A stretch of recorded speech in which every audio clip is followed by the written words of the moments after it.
They're guys. They do magic. They are the Magic Guys.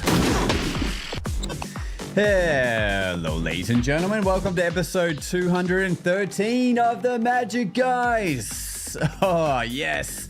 The Ace of Hearts is in the house, and so is my boy Nick K. Welcome to the show, friends. Oh, yeah. Down below, he's back. He's magnificent. He is Doug Kahn, ladies and gentlemen. It's the subliminal like button. Everyone should be hitting the like button right now for this wonderful extravaganza of magic we throw out every week. That's the heart symbol to show up. I like it. That can be the new thing. Every time you see an Ace of Hearts, you got to like the video. Every time you hear we're in a band, you got to take a drink. And every time Nick, what else? What's the third thing? Every time Nick, oh God, I don't know.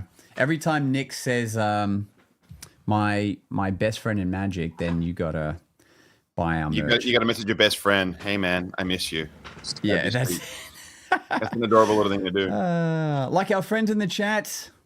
Who we got? Scott Link is in the house. Scott Link, what's up? I like how the comments show our friends' faces now in the comments. That's awesome. Gutbuster Mike says, boys, with no photo. So that takes back what I just said. Tim Askin, hello all. Scotty P, who we met in person again over the weekend. Look, this is great to have you all here. And Doug's got a new setting there. Doug, you were telling us that they gave you that you got a day off now in your shop. So we're working it out. You know, we figured out some shop hours. So at Trick Supply, we're open, like the brick and mortar's open now. So it's Wednesday to Saturday, noon to 6. If you're in Las Vegas, come pick a card. And it'll be great seeing you guys there for sure. But I'm off Sunday and Monday. So maybe sometimes I'll go into the shop and do the podcast from there for kicks or if we got a product promotion. But this is not the new space. This is the working space that will evolve into the new space over the next month or two. We are still unpacking. Look what I just unpacked. I unpacked this just for you. If you know it, you've seen it before if you're a Magic Guys fan. It is the algorithm appeasement generator. You're talking about hearts. There we go. Now, if you're not hitting the like button now, I don't like you. So there we go. I bet that slays on TikTok when you, especially that line. Yeah. If you don't like the video, I don't like you. I don't know. I just wrote that. I'll let you know. How about this thing? You know the name of this? You know what this prop is? It's red. It's square. It's got windows. It's got this for the listeners at home. If I had to guess for the listeners at home, it's basically a square box with three walls missing and looks like a little temple on top. I'm gonna call it the Love Temple. Ooh. Whatever its name is, that's its new name for sure. It's the Love Temple. The Love Temple, or as I like to call it, my apartment. No. Oh no, I didn't mean to hit that. I meant to hit that. There we go. Jason was here. We'd have the Pornhub theme. You have that one on yours? No. He used to play that all the time. Yeah, maybe that's why his Rodecaster Pro died. Because it got sticky. Anyway, so it's the Chinese pagoda box for reference. That's what it is. The pagoda box. What's a in pagoda? Chinese? I think it's this thing. I think this makes it a pagoda. This whole area is the pagoda. We should make an Australian version that'd be like, it's the veranda box. And you just have someone's veranda on it. He knows it's a pagoda box. Yeah, then we can make like a tiki box. You know, I'm still going to call it the Love Temple. So it will never be referred to as a pagoda again in my universe. Affectionately known as the Chinese building is a pagoda. Okay. It's a much more marketable name, is what we're saying. Heck yeah. Well, look, guys, I was going to say, do you notice like there was a time where like so many cool things in the magic realm were all based around it being like the mysterious Chinese something or other? Probably due to this cat here behind me, the Fu Manchu and Chunling Su as well. But like it was the Chinese linking rings and the you know, and the mystery of the Chinese, whatever else, and especially of the Japanese influences with coin magic using the Aikido boxes as well. So it's Now you come into Trick Supply, you look at the top shelf all around the shop. It's nothing but wooden props with Chinese ornamental designs on them. Where do you think the fascination for the Chinese realm of magic kind of came through that whole Chunling Su period? Yeah, Doug, it makes sense, right? I mean, it takes magicians 200 years to figure out that isn't even like topical when it was topical, you know? Yeah, it's just put some Chinese crap on everything. Yeah, it's some greasy guy from Rhode Island just come over and be like, you know, I'm Chinese. Yeah, I guess you know I mean, you know, it's fine. And we found tuxedos somewhere in the mid 50s, and then we did that for 800 years. And thank God we're out of the tuxedos and back to Robert Houdin, where we can pretty much wear whatever we want. You know, a modern style of clothing, as opposed to the robes with the dunce hat or something like that. Yeah. Well, you know, costume-wise, we've gone from like the wizards with the giant sleeves, Robert Houdin, which we've spoken about in the previous podcast we did, and that was one of my favorites to do, actually, as far as history lessons goes. He was the first to go, no, we're tux, we're high-end, where like if it wasn't for him, we'd probably still be looking like stupid wizards and we'd all be performing that. We'd have the square circle with the Fu Manchu on it, you know? Yeah, no, indeed. But like everyone would have the Pagoda Love Temple.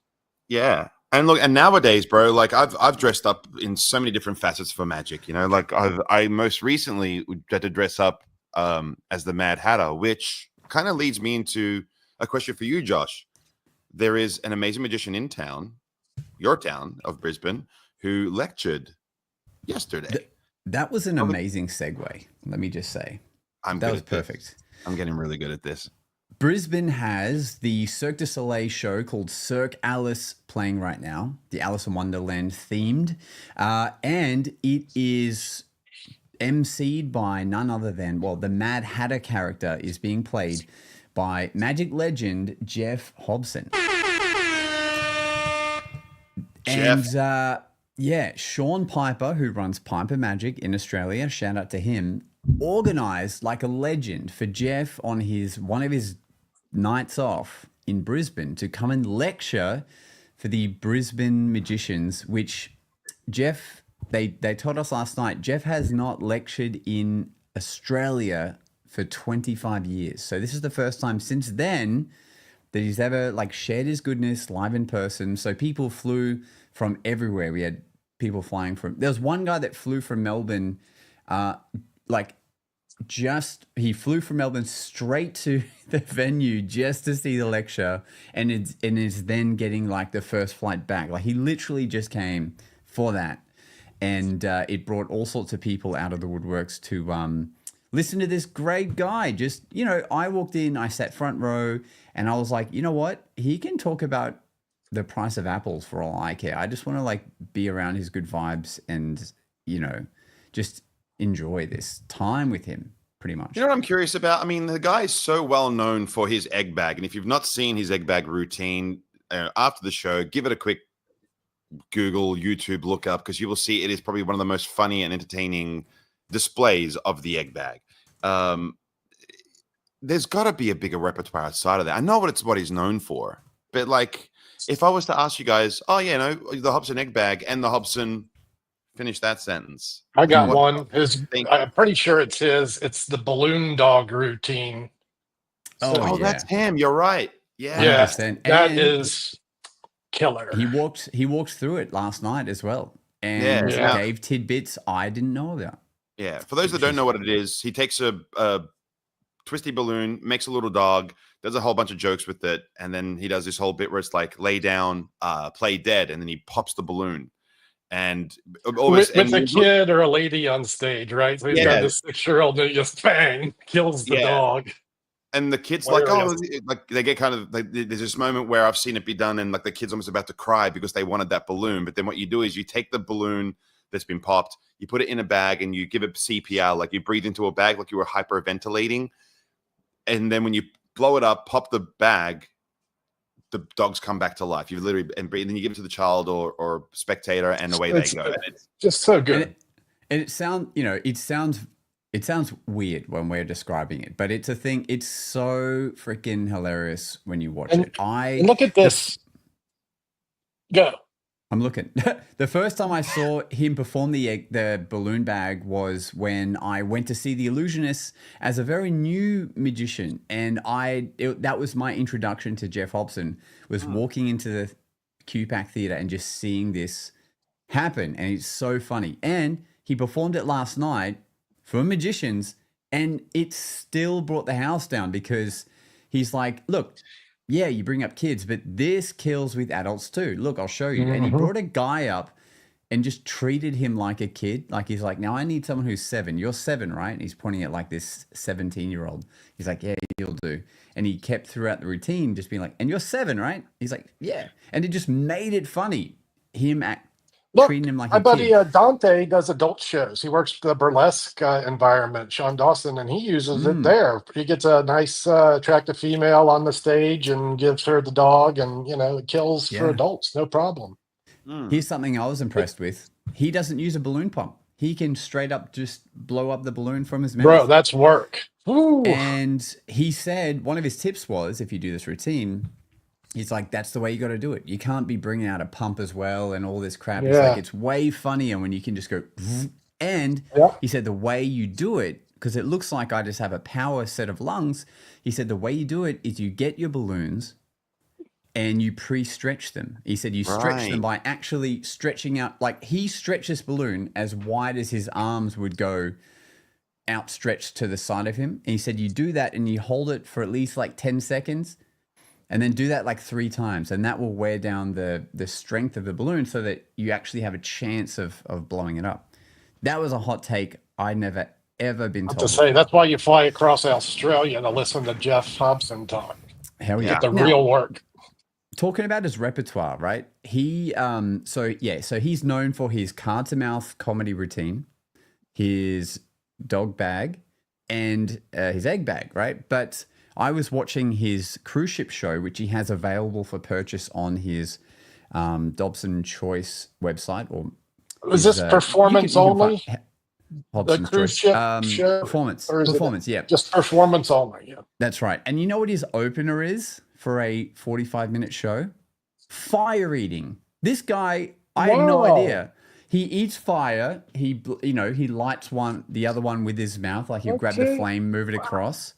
He will use his hand to like grab fire, put it on the next one. He has this whole 1-minute bit to music and eating fire, it like blowing it out, then like getting the fire, and this whole shtick. Like talk about a visual opener. Like that is so unexpected from him. And I'm recalling now he did a ensemble act with Kalen and Ginger, the Carnival of Wonders, where he was kind of the ringmaster or the leader. I bet he did sideshow in that.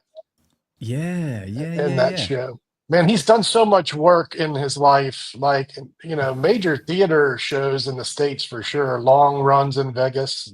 Yeah. Is he still doing the watch steal in the egg bag? That's the finale. He did it last night. Yeah. And he gave some caveats to that too. And he said, it's so funny. Apple is such a, $1 trillion company, but they made Apple Watches to be so easily stealable. He's like, no doubt. You literally just flick it and the whole thing comes off.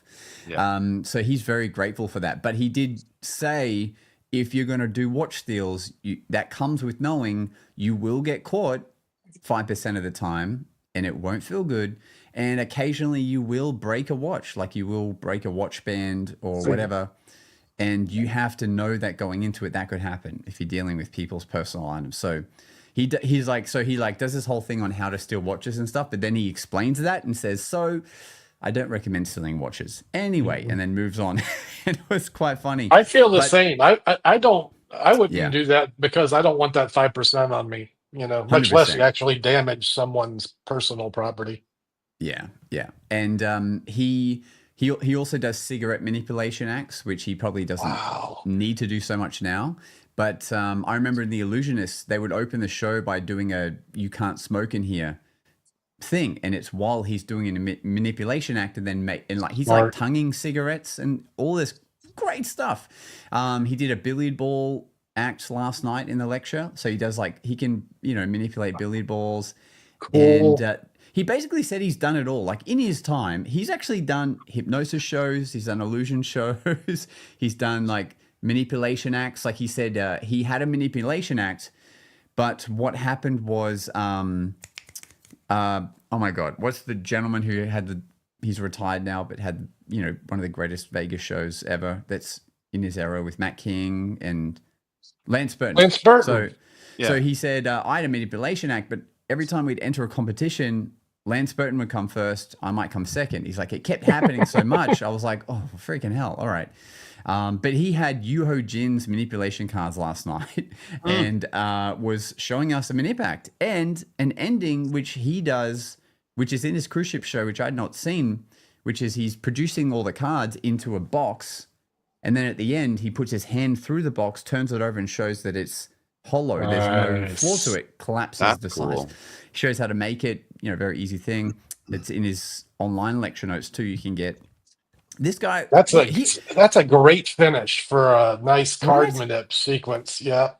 Yeah. Like it was really eye-opening how much versatility this guy has and knowledge, aside from the things that we know about him so much.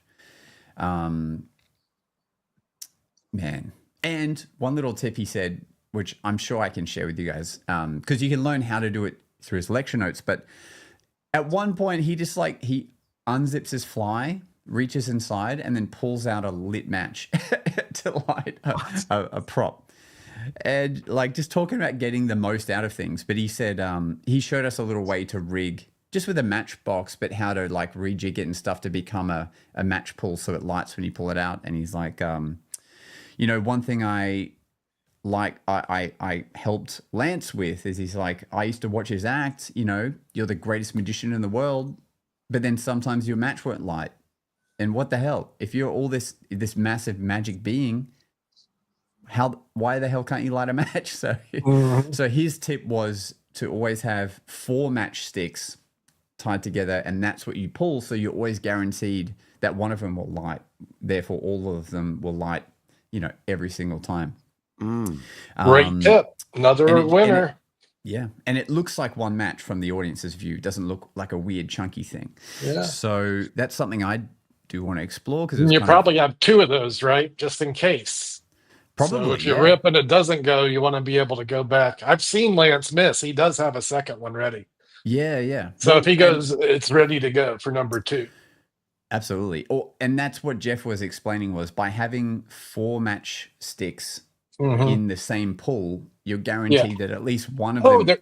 I see. So they're 4 in a row. Oh, I see. So they're not all balled up. It's 4 matches at once. Oh, okay, yeah. He uses a match book, whereas all the matchsticks are already connected. So all you're doing is taking off 4 of them that are already connected to each other and just sort of folding it over. And therefore, every time you pull a group of 4 at once, that's what I was getting at. We can edit this out, I'm sure. Is that it can all strike at the one time? Yeah. It was tonight. Wait for the Theater of Magic clip where I actually use that. Maybe not out of my fly, because I'm sure the guys won't like me doing that at the Theater of Magic, but from somewhere. Your pube will catch fire as well.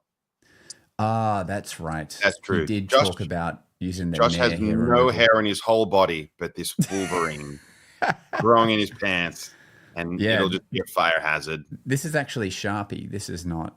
And then Kerry runs into the theater, and he's just got the fire extinguisher on your nuts. That'd be fantastic. Yeah, and the last thing he left with advice was he broke it down to the acronym. It's stuff we've talked about, but the acronym of PDF, which is every time you work with an agent, be professional, be dependable, and be,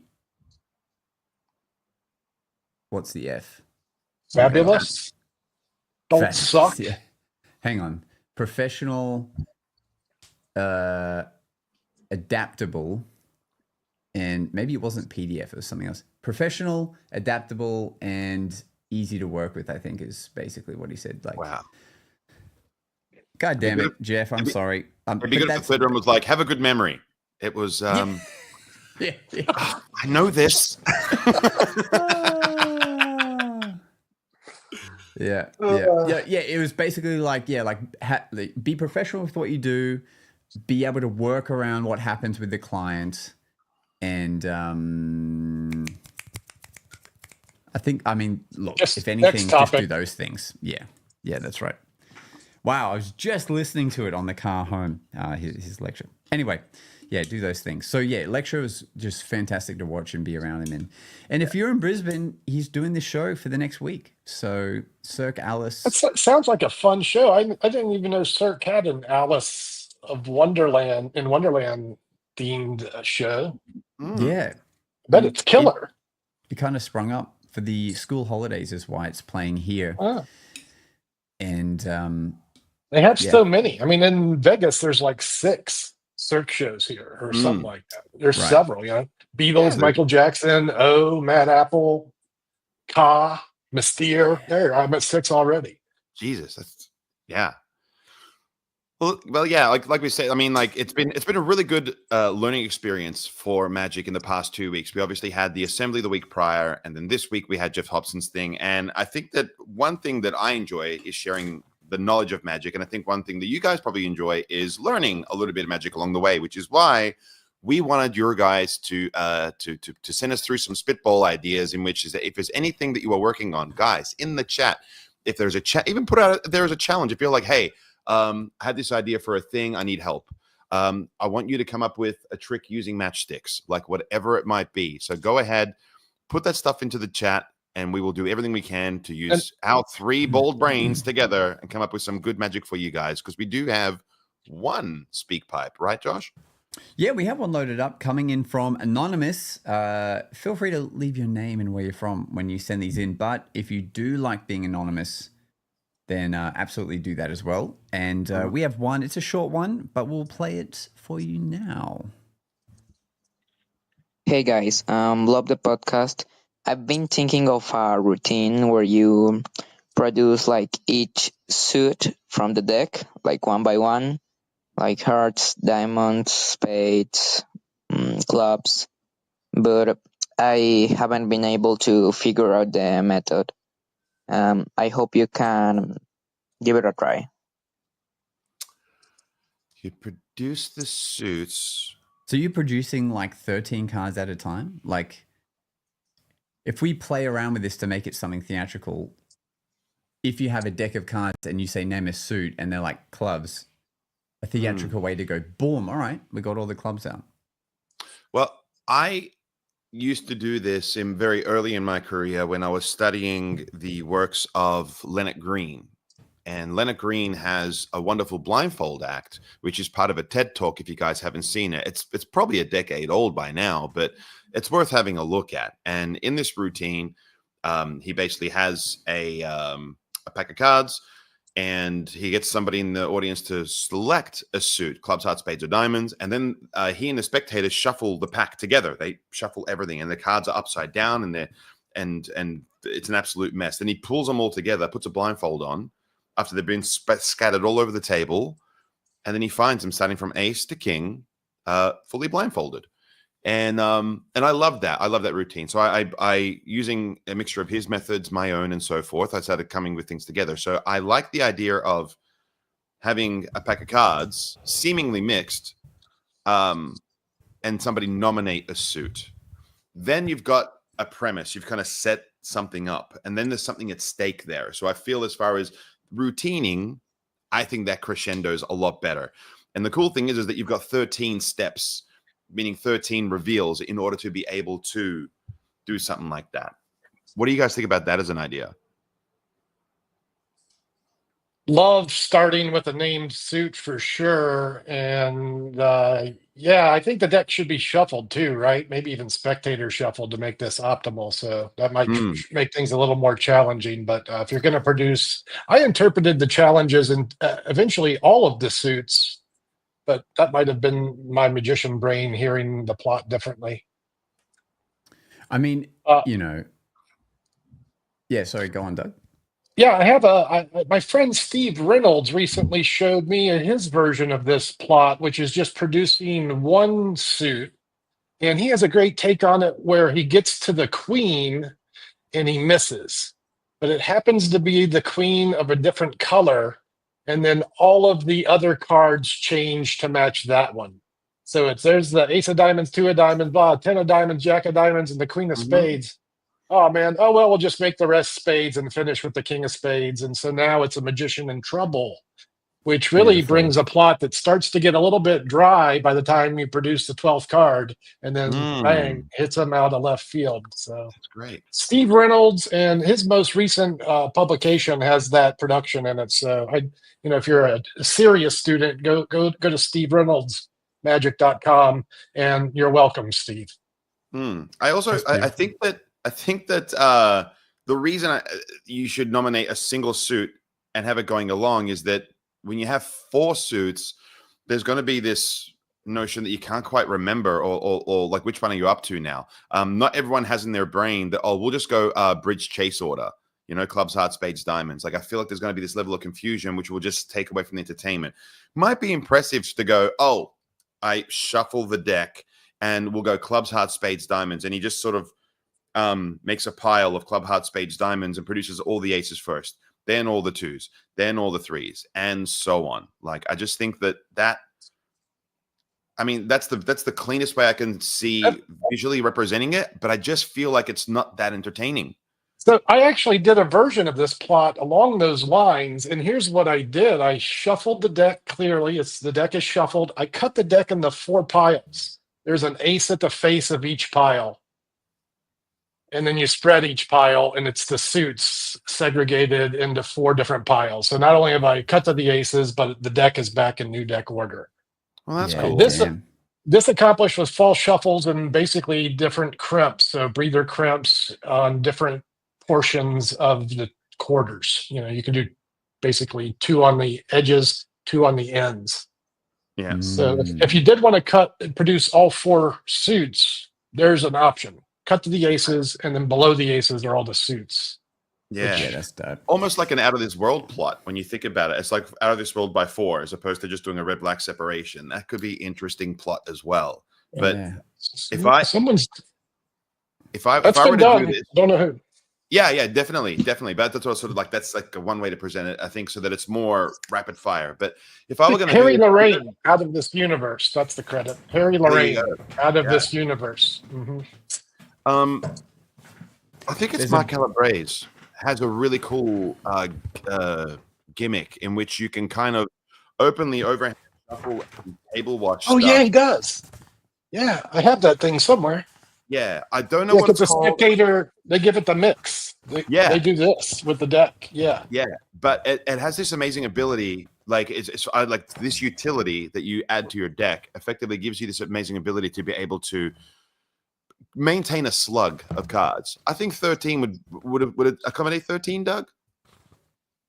Designed for that, if I'm not mistaken. Perfect. So, yeah. So this is if I was going to hand over the routine, it's just how I would do it, because I can only speak for me personally, because I don't know this guy's character or so forth. But for me personally, I would have the deck mixed up and then scattered on the table, and then I would equivocate down to that. And I would say we have the red cards, the black cards. Which one are we gonna choose? And then lead them down the garden path to that equivocate thing, square everything up. After I've removed, maintain that slug, and I can move on. That's the way I would do it. I would do it in exactly that way. And because you've got that slug, you can produce all 13 cards at once. You could do it incrementally. You can do all different ways of revealing it. But I think that if you wanted to make it entertaining, I would take influences from Mark Calabrese using that gimmick. I would take influences from Harry Lorraine, and I would also definitely take a good look at Lynette Green's blindfold routine. And I feel that's a great suggestion, that Lynette Green tip. Yeah. So another routine, just to add on top of here, RZ Win in his original repertoire book, he has a routine called Lucky 13. You can see a performance of it on his Instagram. Like if you scroll down in his reels, you'll find a live performance with a group of people. And essentially, you get the deck shuffled. Then you have like I think in the video, he has like 4 different people just grab out bunches of cards from different parts of the deck, and then they get stacked on top of each other. And then he has someone name a random suit. And he said, would it be impressive if that suit, like one of the cards from that suit, is at the top of the shuffled deck that's still remaining after you took some out? Imagine if like the spade you just named is at the top of this stack. You turn it over, it's a different suit. Then he goes, maybe the bottom card, and it's a diamond. It's like, oh, damn it. And then he spreads that whole deck that's remaining, and there's no spades in there at all. And then you reveal, after the deck was shuffled and those people pulled out random cards and stacked them, they're in numerical order with all of the suits that was just named. So that's fascinating. It's in this book, and it's kind of overlooked. Because it is like a tabled card piece, which I think may be why you don't see many people doing it. But it threw me. I couldn't predict the premise when I watched the video. People were freaking out at a card trick, and it seemed like pretty damn impossible. And it was the same kind of idea from our Spitball, like name a suit and you produce it, but it's like the audience has shuffled, pulled out all these cards, and somehow they've all pulled out the suit. Pretty cool. Well, we have an abundance of great ideas that have come through the chat. I'm going to start from the bottom up with these ones, so we can, because we only got 30 minutes left before we press on. So I'm going to start with one here from Mark Brown. Mark says, I'm starting to play with an idea using DFB and the one ahead principle with tossed out paper balls to choose people. At the end, the 3 balls are opened up and contain the numbers and selection. I assume selection of a playing card, correct? I mean, this is sounding very much like the effect called Tossed Out Invisible Deck thingy by Cody Fisher. That's it. Yeah. That's it. Yeah. So, Mark, if there is a routine by a gentleman called Cody Fisher, and somebody performed this, didn't they? At the gala. Martin Braces did it, yeah, combined with a blank deck revealing only one printed card, which is the Thorolf card. Exactly. Now, oh man, look at that! Look what I brought home off the shelf this weekend, all alone. It's exactly that. Any named card is face up in the deck, and the rest of the cards are blank. So look, we're giving Trick Supply a plug here. I had a former employee in from Trick Supply, and he said, "Hey, Doug, you see anything you like?" He goes, "You know, one I always like was All Alone by David Regal. I'd never heard of this trick, so I went and grabbed it off the back. Wow, this is diabolical, this thing, allowing any card to be produced and the rest are blank. I don't know that I've seen a better fully crafted gimmick deck than this one. Like, damn. I've only opened it and toyed with it for a few minutes, so I'm not going to embarrass myself by trying it, but good one along those lines. Well, yeah, excuse me for the interruption. Yeah, so if you integrate those 2 routines, both available at Trick Supply, I imagine. Yeah, get that plug in, even though we're not there today. Yeah. Yeah. So that's called All Alone by David Regal. Yeah. Reference. And you know what? I also brought home this. We're getting 2 plugs in. How about this one? The Jigsaw deck. Y'all seen this? This is interesting. Yeah. I'll crack it open and do it just for a minute. Y'all keep talking and people can see, what's going on here. Once Doug does it, let's spitball some ideas for you as well. Yeah, just while you're doing that, Doug, there's been a further comment here from Mark where it says it's based on Cody Fisher's. The selection ends up. Sorry, let me rephrase that. The selection ends is okay. Good English. Here we go. The selection ends is from a list of periodic table elements, and I say I'll make the selection appear, which ends up being oxygen for the joke. Okay. Look, it sounds like an idea you're figuring out. Like, it's good to branch out and try different reveals off of, instead of the main routine you get with Cody Fisher's. And if that fits your theme. Can I just say, okay, so what you could have is, if you're going to force the final outcome, you could have a selection, whether it be a playing card or something, And then what happens is you can show the deck. The deck has all different types of elements on the back of it. And then let's say that when it's kind of like what's it called? Like the fill deck, the fill deck where it's like, I got all these different names. But then if you implement that idea where it's like, we have carbon, we have hydrogen, we have whatever. And then you go, but if we look through, we'll find the 5 of hearts, which was openly said by you guys. And on the back of this card says oxygen. That's nice. Yeah. See, there you go. Thanks, Mark. Yeah. That's a great spitball. We had one from Dom. I think he was the first one to, I don't know if I'm jumping across too many, but Dom said, and great magician. Dom, thanks for being here, my friend. I'm trying to figure out an effect where 2 spectators shuffle 1 deck each, and then the 17th card in both decks is the same. All right. Let me dun, dun, dun. Does it have to be fully hands off? Because if it has to be fully hands off, then that could be kind of difficult. Well, I guess you work on, what's possible, right? So if it was hands off, then, you're going to need either. All right, I got one. Here's one. Both cards are palmed before the shuffle begins. So you have them in your hand. They're replaced to the top, and then via the pinky count and pass are positioned at that location. That's a start. That's something Dom could definitely do that. That's within his skill set. So there's a few ways that I would go about doing this, because I do something out of this vein, if I may. But what I like to do is I like to bring multiple people, not just 2 people shuffling this. I think when you do it with just 2 people, I mean, it's cool. Ooh. But if you've got a group of people, it's great. Yeah. How about this? We just had Christian Grace talking about this idea. Yeah. Here, you shuffle these, and you give this person 16 cards. Exactly. Well, yeah. And so what I would do is let's say that like you want to force an outcome. All right. You could have someone choose a card and put that to the far bottom. We're going to do 4 piles when I explain this, because this is the way I do it. Okay. That selection goes to the bottom. You give spectator number 1, 17 or 16 cards. Okay. That's it. Everyone else, you give whatever. So 2 and 3, just give them a bunch of stuff, and then make sure that the small packet you give to the 4th person, to my far right, has that selection. Okay.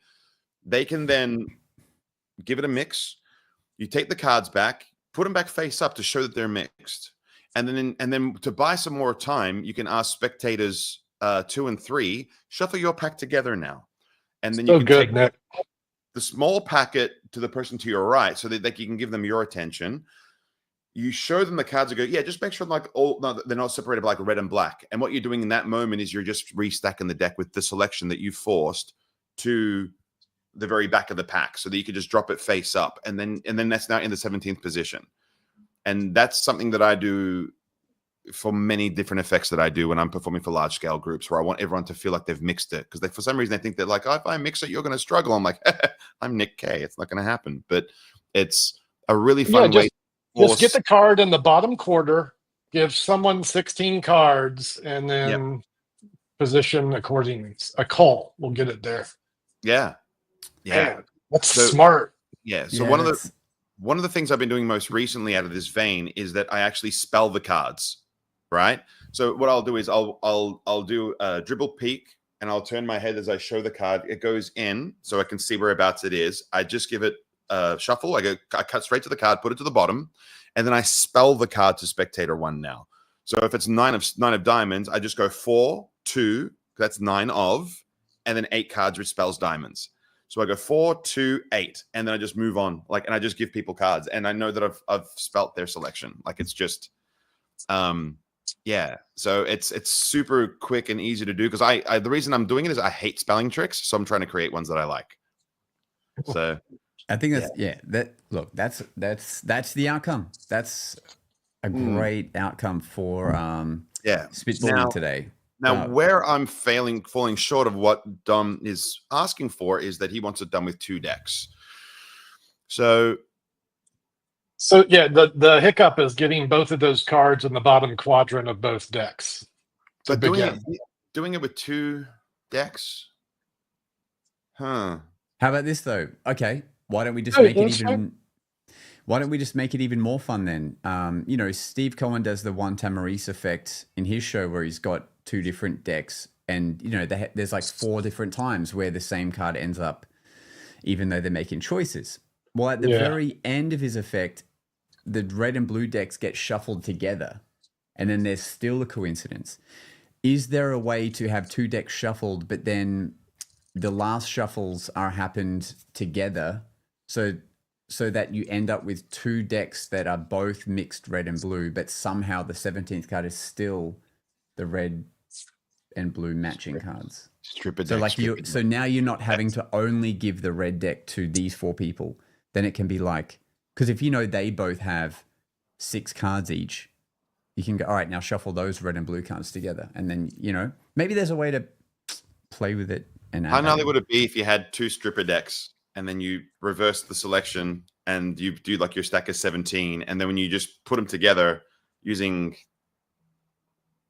there's a mathematical equation here which I don't know off the top of my head, but you'd have to put that card in a certain position, give it a perfect faro, and then when you strip, you just spread, and then you could actually have both cards in the 17th position of a different color. Yeah. Yeah, see, Now, that's fun. Now, Yeah. yeah. Could one deck be shuffled by one spectator and the other shuffled by the rest of the audience? I don't see why not. Let me think about that for half a sec. I'm terrible with math. Okay, I appreciate your honesty. That's cool. Look, You know, just the use cards just use one-way force decks and you're fine. Then you can just So nail it. I would And encourage you're like the cards that you wanted to position are physically locatable by either crimps or, you know, maybe they're short cards or long cards. So then you can maneuver the cards easily to the position needed. You know, make the card a corner short, and then after the deck's shuffled, you can cut it to the bottom 4th and just do what you just said, Nick. You know, everyone shuffles, you get 16, show them their mix, call the card as needed, and you know, put it 17. Because That's so elegant. Yeah, because I'm trying to figure out, like, when you have 2 decks, I'm trying to figure out the synergy of it and where the strength comes from, because the idea of having one deck and getting more people involved, for me, creates a beautiful synergy where we're all invested. And I'm trying to see if I can maintain that energy and that vibe for using 2 packs. I just feel like it doesn't sort of connect with me as much. You know? Okay, how about this? Maybe this is just getting too wild now, but like, what if there's something else at play here where you've had them think of a number, or it's the serial number on a bill, or their phone number, or their birthday, or the date that it is today, maybe. And the first reveal is you've had red and blue decks shuffled, then you've had some of the packs shuffled together and stuff. You've made these 2 mismatched things, but then the 17th card in each one is the matching cards. But then is there a way, and maybe this is too convoluted, you spread the deck out and like you're just going by the reds, because now they're going to be separated by more blue cards, and then maybe the number of red cards each time is a number that adds up to, like, there's 2, then there's 3, so it's the 23rd of February. So like maybe the randomness of the shuffle now becomes actually a bigger reveal, and that's a reason why you would have 2 decks in play, because now That feels a bit like Jeopardy. Remember the Jeopardy routine? Oh, right. I thought you were talking about the show.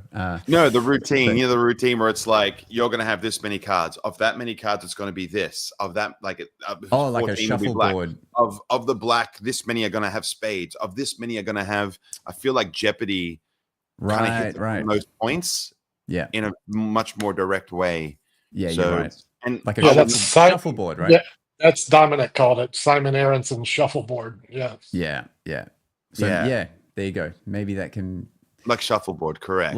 lots of things to play on with that. Yeah, I'm not against using the 2 decks, but I don't know why you would need them, Dom. But my advice to try moving forward is to try it with the single deck, like I made mention, where you just control the packets, because there's something really sexy about stacking stuff in front of spectators, like when you're doing it right in front of them. Like, Which, by the way, when we were talking about producing cards in suit order, we didn't talk about Blaze Sarah and what he's able to do with the spectator shuffle deck. Well, Oh, there is a mate. reason. There's a reason we don't talk about that, because in order to perform Blaze Sierra's routines, you must be Blaze Sierra. Yeah.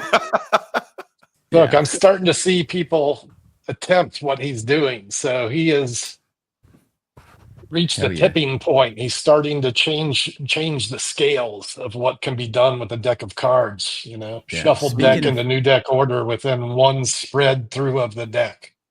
Speaking Yeah. of changing what we do with cards, can we see this Jigsaw deck? Is this? Yeah, we can. And again, this, I brought a couple things home. Well, I'm off Sunday and Monday, but then all I did was play tourist in my hometown and didn't really do my homework properly. So this is the Jigsaw deck by David Regal, and this might be the Okay. 4th time that I've ever handled this thing.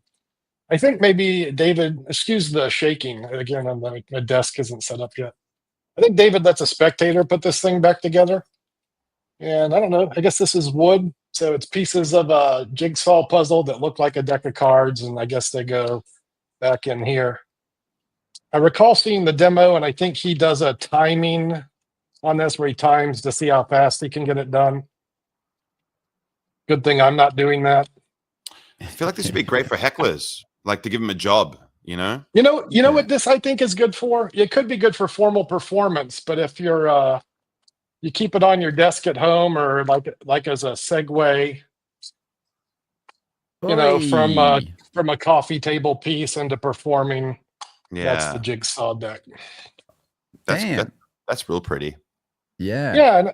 Yeah, so it's it is probably what you think it is. It's like a dove pan for the Jigsaw, and I think it's as deceptive as it could be to do what it's doing, and super easy to do, and well made. And maybe he's mad at me for exposing the obvious right now, but that's the David Regal Jigsaw deck. I'm going to give it a B+, just so we can leave room for improvement on version 2.0. I don't know what that would be, but Yeah. Look, super Okay. practical as an opener. Like, like you were saying, could be a good sobriety test, kind of, Yep. alluding Yeah. into yeah, but magic. I mean, like sometimes you Just to like to diffuse have somebody. like if you like diffuse- to have guests to your house and something like this is just sitting on the coffee table and they're like, "What's that?" And you go, "It's a puzzle. I see if you can put it together." And then they put it together, and then bang, there's the cards, and now you're off to the races to do your magic. So it's a good social segue, perhaps on your coffee table. Yeah. And I like the idea of using cards in a sort of non-conventional way, which kind of leads me into a comment here from Scotty P. If I may share this. It says here from Scotty Painter, I have mini canvases, card size, and mini easels, which I'm not sure how to use. The idea was to leave the participant with an artwork souvenir. Okay. I have some ideas. Because I imagine a type of spirit slate type effect where you have a blank canvas, which you cover with a cloth. And then you can have a selection, have them think of somewhere, just for the sake of explanation. Let's go think of a location, right? And they go Paris, and you go, cool deal. And then the handkerchief maybe does a bit of movement, right? And then when you move it away, that canvas is drawn on it a Eiffel Tower, and then you can then let him keep that. Because if we're going to be using the canvas and the easel, it's probably going to be more of a parlor piece. And I feel like you could do something really cool with that. And you could probably even do it laying down. And then, the way I would probably do it is to just have a shell-ish that would go over what looks like the blank canvas. And then by removing that shell, you'd have something pre-drawn underneath it. It wouldn't have to be a shell. It could just be something as simple as something that just covers it up. But then you would use the handkerchief to remove it as you do the reveal afterwards. It'd be cool if there's a way to get them to sign it first as well while it's blank. Like maybe the shell only partially covers it and your hand, covers the seam or something. So sign the corner of it and then, hold it face down. maybe some sort of out to lunch principle in which you could probably keep that portion Out to Paint by Scott Painter. Yeah, I think that would be cool. Great idea. I know that the guy from Illusionist, whose name escapes me, it'll come back to me at some point. He has that beautiful routine with the bottle cap that levitates. Adam Wilbur. He had some stuff using this magical appearing ink sort of thing. I don't know how easy it would be to like give away, because I imagine it'd be something relatively gimmicked and heat activated perhaps. But yeah, the idea of just being able to remove something from a seemingly blank canvas and then give it to someone, that would be cool. There is the friction pen. If you use friction pen ink on a piece of paper and apply heat to it, it vanishes. And you can combine that ink with regular ink, and just the friction ink vanishes, leaving the regular ink behind. Yeah. So there's been a bit of exploration in that realm with that pen.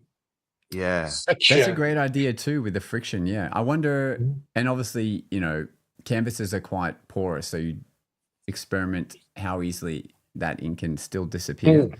I think that's great. Yeah. That'd be great too. I know there's like texture-based stuff. There's normally like friction pens, but I do believe there's friction textures, which I've used in the past, and they're really cool.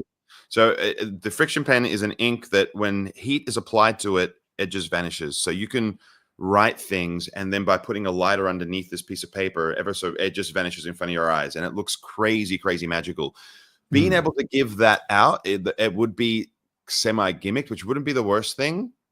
I don't know if a switch would need to be implemented, maybe in which you go to your case and you grab a Ziploc bag to keep it in or something like that. I don't know if that would be very elegant to do, or to give someone a canvas. But the worst case scenario is that you give somebody a gimmicked canvas and they're walking back to the car when it's cold, and then the ink reappears, because that will happen. Like if you put that back in the fridge, the whole canvas will go black. You know what I mean? I didn't think about that. That's funny. Yeah. That's funny. I mean, they get a second effect out of that. Yeah. We also have Mark Brown here. He mentioned you could also use the principle of having what he's written is a dried out Sharpie, have them think they're sketching something with it face down, and then the predicted thing you mentioned is actually written or drawn into their scribble when you reveal. And this is a product that we talked about with our guest Nicholas Lawrence in a previous episode. He brought out a Sharpie that can be gimmicked in on the fly. You can rig in to make it not work, and then make it work so that there's no heat on the actual Sharpie itself. But that obviously is another ploy you could go in once you've switched it. You have them creating the scribble or the prediction. I like it a lot. I like it. These are great ideas. You know what? I should be bringing ideas from my show in and then spitballing it to make my own show better, because I love the group hive of thinking that comes out of it. Yeah, I think have I mentioned this on the pod before about talking about an uncheatable deck? I don't think so. All right, so we've got a couple of minutes to wrap this episode up with, but I got a friend of mine. His name is Nathan Hickey, and he works for Cos. Love Nathan, actually. He's a good guy. Good cat. Love this guy immensely. Yeah. And he's a magician, but also a blackjack dealer. And I thought there's a funny dichotomy there. And when we were in Vegas, this is many years ago, where we came up with this funny idea of like, when people say things to you like, "Oh, I'd love to take you to the casino." This is the whole premise of the routine that I'm putting together now. And I'll share some ideas that I've got with it, but it's very fun. So here's what I've got so far. The premise is people say that, you'd be great to go to the casino with, so we can and I go, but people don't know this. Like, you can't cheat with the cards of the casino. They're uncheatable decks. I'm like, what do you mean? I go, I'll give you an example. And you pull out like a Jerry Nugs casino sort of thing.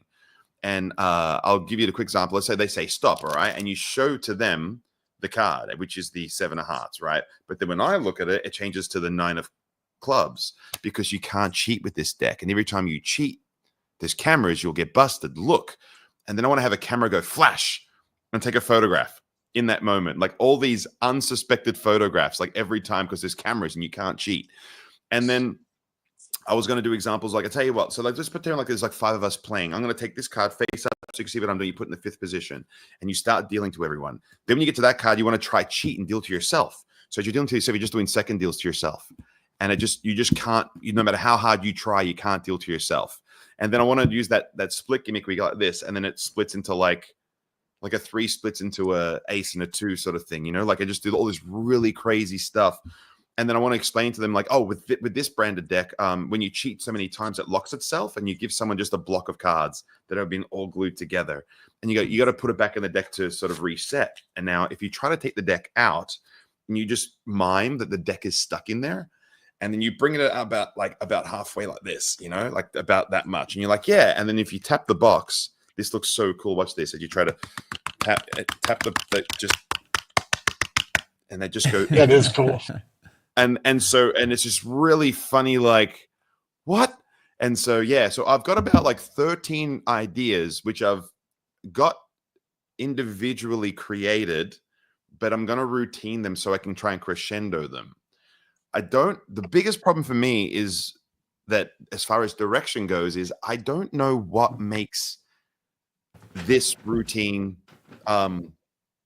kicker. I don't know what's going to make it a kicker. I don't know if maybe like you gotta like reset the deck, and then you do a thing in which like you spread the deck and all the numbers, all the pips are gone, and it just says cheater. Like I don't know what is going to be the ultimate crescendo for this plot, because I think the plot's cool, and I think it's a very unique and original idea of like you can't cheat with these decks.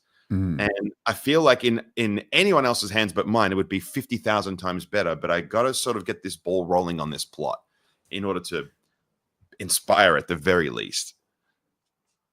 But how it ends, Maybe there's a sum of cash that vanishes at the end, insinuating that you win money but don't get to keep it. It takes it away from just the cards, but it kind of is a. That's an interesting plot, because I did play with the idea of implementing chips into the equation. And what I did with this was you have a dealer chip, and the dealer chip knows who's dealing. So if I have the dealer chip, I can't cheat. But if I give them the dealer chip, I can. And then you have this whole idea where I've got this routine where we're playing blackjack, which is it's okay, but we're playing blackjack, and I say, who do you want to win?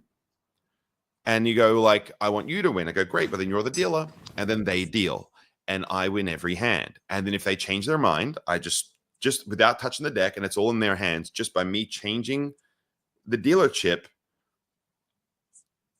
says who's going to win.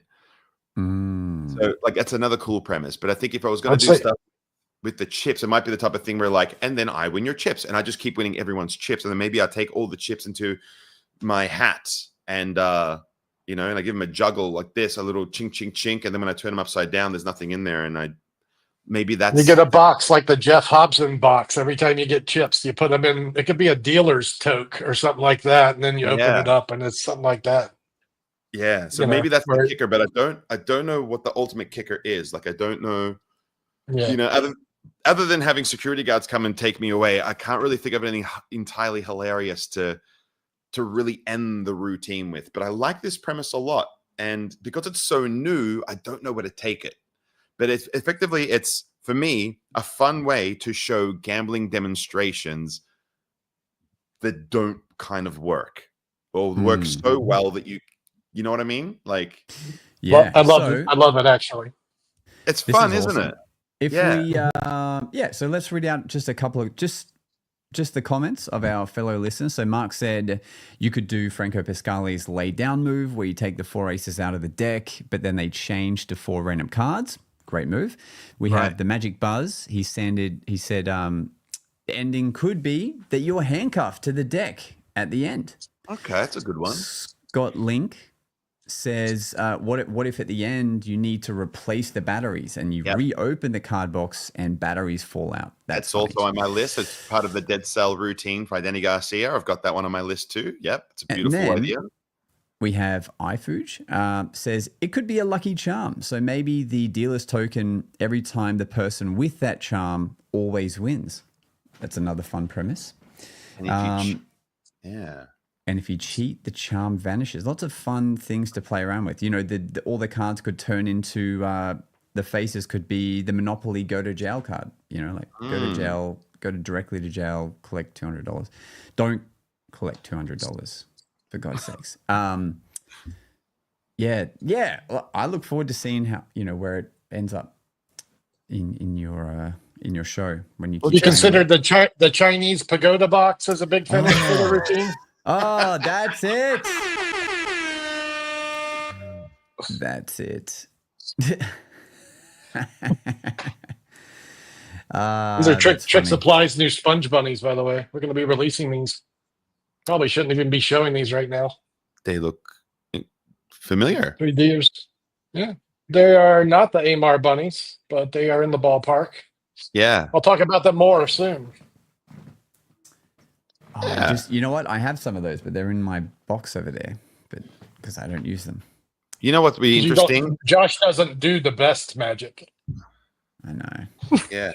Out of the spirit of the Great Kaplan, which we did, the Great Kreskin, which we spoke about weeks prior, it would be interesting to actually like bet the fortune of what I'm getting paid for the event to do a real proper Maverick moment where, it's like one card, Ace of Spades, whoever gets it wins. Or if I get below your card, you get to take my entire paycheck. Like to do something like that, like and just really and like it's just dude, give him a Kreskin. Yeah, and give him the full Crespa treatment and really build the tension of like it goes on the table, you sit there, and then you can kind of like you nail it, and then you just put that check back in your pocket. Like that could be interesting. I love it. Look, so many great thoughts. I don't know why we don't do these Spitball episodes more often because it genuinely helps my magic. But it's been great chatting to you all. Look, what a fun-filled episode. Thank you all for joining us. Now, we normally do a final word where one of us reflects on something we talked about today, but because I went to the Jeff Hobson lecture last night, I asked if he would kindly give us the final word for this episode. Now, it is quick because it was in amongst a lot of people trying to buy stuff from him, but please enjoy Jeff Hobson's final word.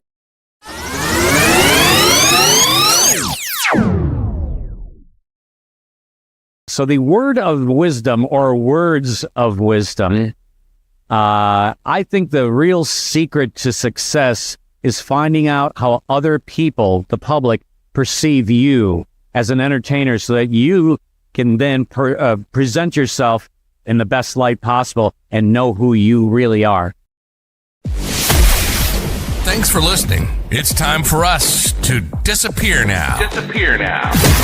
But we'll see you again on the next episode of The Magic Guys.